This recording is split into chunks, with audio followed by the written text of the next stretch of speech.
Rahmatun Nabawi.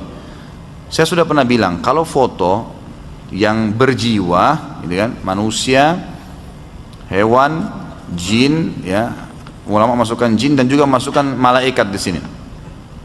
Kalau 4 makhluknya Allah ini, maka tidak boleh, gitu kan, dipajang.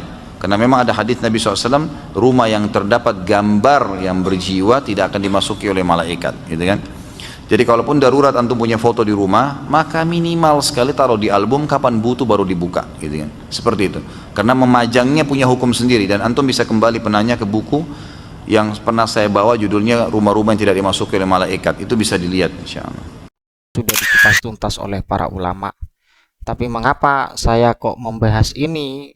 Karena statement Ustadz Khalid Basalamah ini memukul rata dan kemudian tidak menilai apa yang menjadi wujud taklil, alasan para ulama tentang keharaman memajang foto yang berdasarkan hadis innal malaikata la tadkhulu baitan fihi surah atau fihi suwarun, seperti itu.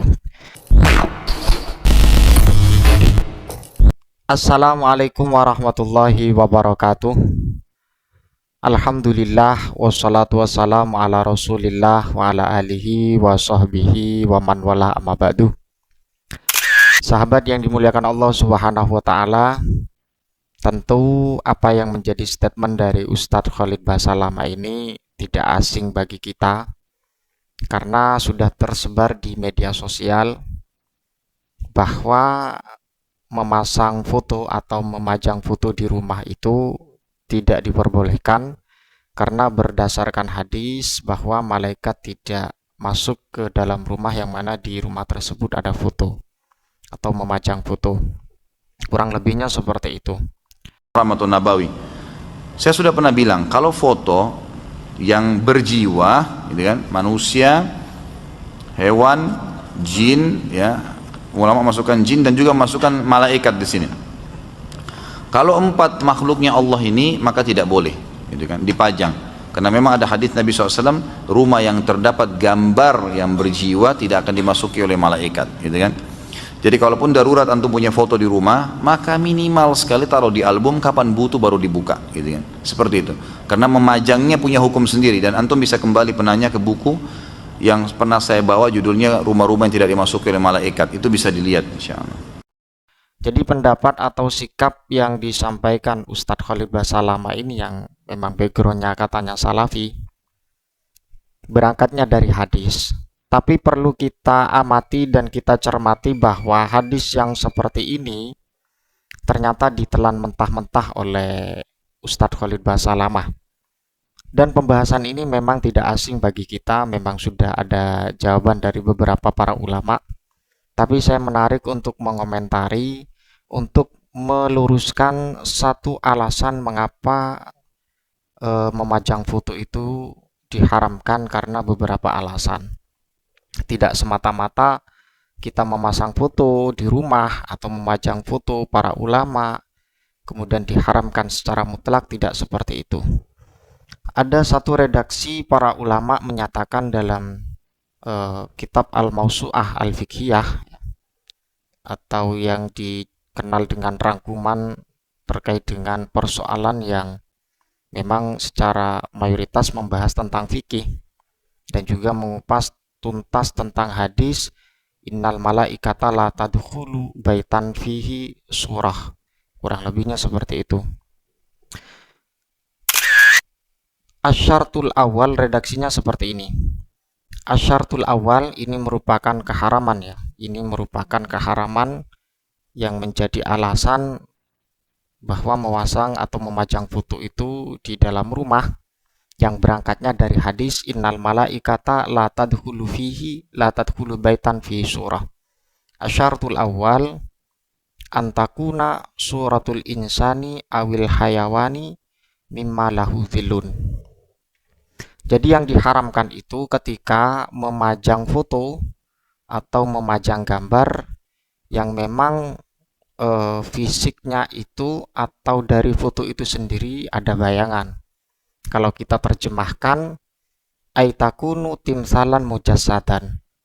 Jadi bukan sekedar foto, tidak, tapi timsal itu kalau saya terjemahkan, timsal mujassadan itu ya patung lah yang ada bayangannya. Kalau foto biasa masa ada bayangan, kan tidak ada.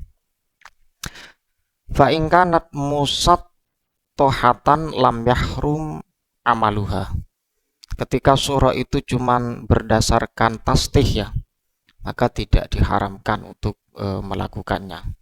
Wadzalika kal mangkushi fi jidarin, seperti halnya lukisannya, lukisan yang ditempelkan di dinding, awarokin, akumasin, bal yakunu makruhan, tidak sampai taraf hukum haram.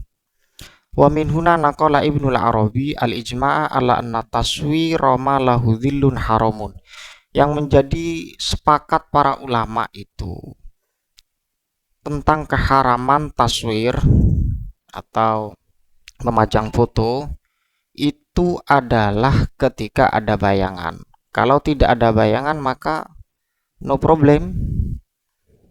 Tidak ada unsur pelarangan dari baginda Nabi Muhammad SAW. Yang menjadi ijma para ulama itu ketika surah yang fiha dhillun, ya memang ada bayangan. Ini ijma para ulama. Untuk persoalan ada tafsiliyah atau ada perincian-perincian, wajarlah. Memang pembahasan taswir ini sudah dikupas tuntas oleh para ulama. Dengan demikian apa yang disampaikan Ustadz Khalid Basalamah ini kan faham tekstual, faham secara lahiriah, dengan dia memahami hadis innal malaikata la tadkhulu fihi baitan la tadkhulu baitan fihi surah, kemudian dijadikan payung hukum terkait dengan pemasangan foto, memajang foto di rumah para ulama dan sebagainya, dikatakan haram. Ini sangat tidak bisa untuk kita jadikan pijakan atau kita jadikan referensi untuk keharaman memasang foto atau memajang foto di dinding rumah. Tidak seperti itu. Sebagaimana yang saya jelaskan tadi, bahwa persoalan taswir fotografer dan kemudian memasang foto dan kemudian persoalan membuat patung itu sudah dikupas tuntas oleh para ulama. Tapi mengapa saya kok membahas ini? Karena statement Ustadz Khalid Basalamah ini memukul rata dan kemudian tidak menilai apa yang menjadi wujud ta'lil, alasan para ulama tentang keharaman memajang foto yang berdasarkan hadis innal malaikata la tadkhulu baitan fihi surah atau fihi suwarun, seperti itu. Jadi jelas kalau kita amati dan kita cermati apa yang menjadi analisa dari Ustadz Khalid Basalamah ini memang berangkatnya dari tekstual, tidak sampai ranah istidlalul ahkam atau istinbatul ahkam dari hadis tersebut, sehingga ya jadinya seperti ini. Ketika paham teks, dia paham hadis, terjemahannya paham, dan kemudian dijadikan payung hukum di dalam persoalan pajang foto ini yang secara khusus seperti itu. Jadi kita itu untuk menganalisa dan kemudian menggali hukum tidak semudah itu kalau kita memang benar-benar mencermati dan kemudian memahami apa sih maksud dari otentisitas hadis itu sendiri, kandungan hadis itu sendiri, hukumnya bagaimana. Mudah-mudahan bermanfaat. Wallahul muwaffiq ila aqwamit thoriq. Wassalamualaikum warahmatullahi wabarakatuh.